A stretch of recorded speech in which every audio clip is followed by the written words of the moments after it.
Let's go to the whole paradise lost thing. And I'm using it as a metaphor, as I promise it's going to be more morally and traditionally neutral, so I'm just using this idea of paradise lost because what exists, and it exists in various forms in various cultures, in different names, is this idea that initially there was this beautiful state, where we were all one and everything was one, and we were one with everything, and then we ate from that tree of knowledge, and something hit us in the head and said, oh, wait a second, you are separate. You are there and I'm here, and maybe I put a little fig leaf on because we're both naked, and while the old parts of the Testament, of the Bible, and actually old parts of it taken out and edited of St. James suggest that they had lots of fun in paradise. Now they couldn't anymore because they're now man and woman. Right? They were separate. And it's really this idea of separation. I'm going to drive that home. There's actually, somewhere I read that sin, the word sin comes from sinte, Old German sinte, which means separation. I am separate. I am separate from you. Right? It's the original sin. It's the only sin. And somehow there's a lot of tradition exists this idea of returning back to paradise one day and doing so consciously this time. So now that I've talked about all this religion stuff and Gul, let's go back to science. There's this lovely, lovely man, Arthur Young, brilliant mind, was a mathematician, physicist, astrologist, and anyway, all kinds of things. He's actually the gentleman. Do you want to turn that off, or do you care? We don't, yeah, doesn't matter. Anyway, he invented the Bell helicopter. So the very first helicopter that was out there was invented by him. He was also a big student of esoteric traditions. And what he wanted to do is he said, well, here's all this esoteric stuff, here's all my science stuff. I need to, for myself, somehow reconcile them. I want to come up with some sort of comprehensive view that explains what the hell's going on. Right?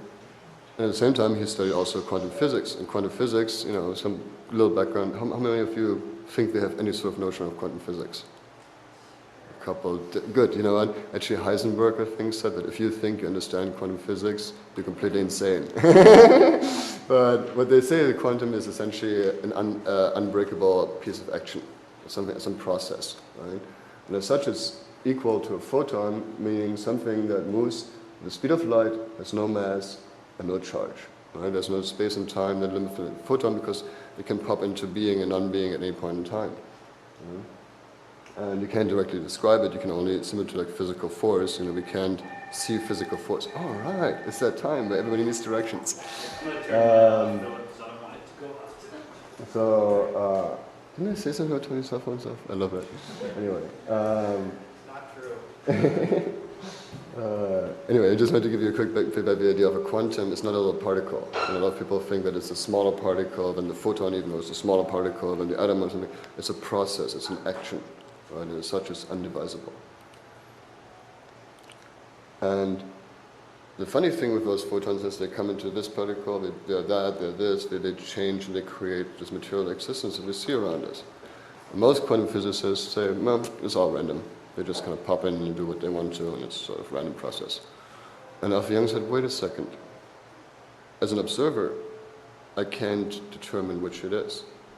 If I'm seeing someone standing there talking to himself, he might be completely insane, or he might be talking on his little Bluetooth headset. If I'm standing over there, I can't tell. That's this whole concept of uncertainty. The only thing that I can with certainty determine is my uncertainty. And the same thing is true for these little particles. I can't say if it's random or willful. I can only say, I don't know. And he said, well, everybody says this, let's try what happens if I say that. So, and he did actually have some very interesting reason for that, because he looked at very basic physics. He looked at something, if I want to describe a process, I take something that has a location in space and time, and I look at the changes over it, right? And the changes is the velocity, right? It's going in some direction with a certain velocity. It's the third derivative of space and location, space and time. So the first one is velocity, I'm going this way, this fast. The second one is to say, well, if I'm accelerating or slowing down, or what's impacting how fast I'm going, right? So the next derivative over time would be acceleration. And that's where most physics kind of conveniently stops and says, oh, that's nice, thank you very much. That's all you need to learn in school. But very few students, and Arthur Young was one of those curious people who said, what about the next derivative? What about the third derivative? When we do functions in school, you usually do 3 derivatives. The problem is they stop away from it because ultimately it's choice. Right? Because if I'm accelerating and slowing down, what determines that over time? It's some sort of choice, some sort of volition.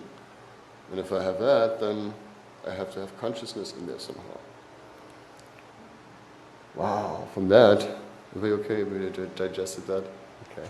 So from that he said, let's assume for 1 second that not matter, but consciousness is underlying everything, right?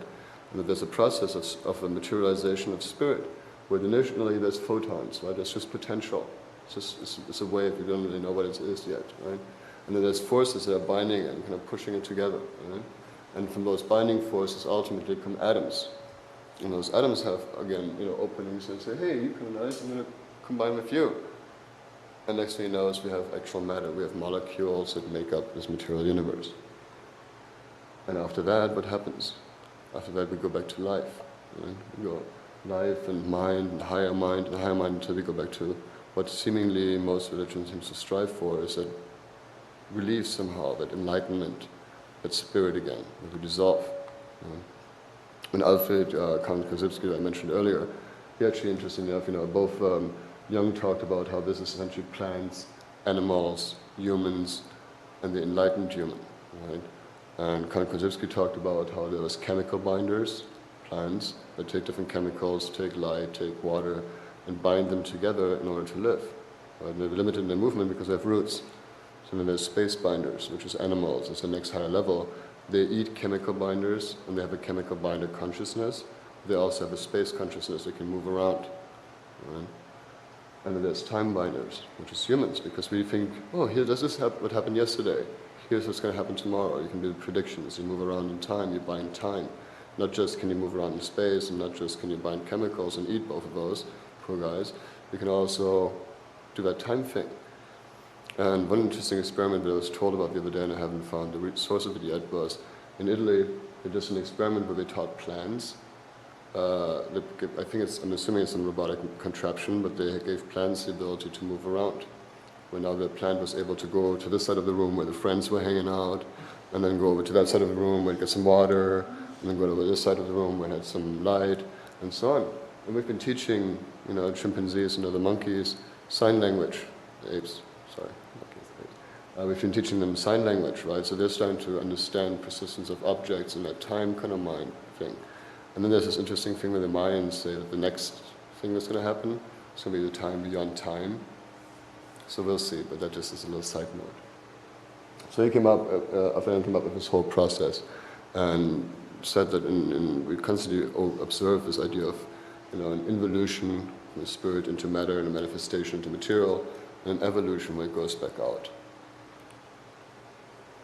What he also did was he kind of brought consciousness back into the whole scientific world. He said, there is science and there's science for a reason, and there's consciousness for a reason, so let's try and make them friends again. And he was one of many people in the last century that did that, but I liked his theory of process, so I thought I'd bring it out because I think it's a very useful model to describe the dynamic and the whole 7 stages of it and the 4 stages of it and all that stuff is not quite randomly easy either. The other thing that I really liked about it is focus on process. It doesn't say this is an object. It doesn't say this is what that is. It says I'm perceiving this, there's a process around it, something is moving. And Buckminster Fuller actually said that God is a verb, which is a really nice idea because if you look at God as a constant changing thing, and God again in quotation marks, and we'll get to that in a little while too. So there's that. And the one question I have is, it's a very teleological nature again, similar to that spiritualism idea. You're again saying, well, one day you'll be spirit, and then it's all okay. And you dissolve again in that big ocean, and it's kind of like, not sure if I want to go there. In order to reconcile that, you have to think about hierarchy versus holarchy. It was Arthur Koestler who pointed out that any growth hierarchy needs to be a holarchy, meaning that every single part of that hierarchy is whole in itself. Remember, quantum is undivisible, right? So every single, within the whole, and everybody is whole. There's matter is whole, biology is whole, psychology is whole, theology, mind, soul, spirit, each of them are whole, right? And they're all included. But in this case, if you take that opposite stance, you work with this beautiful model where spirit is not just, the ground of our being, but it encompasses everything and moves it down as different levels of reality and being.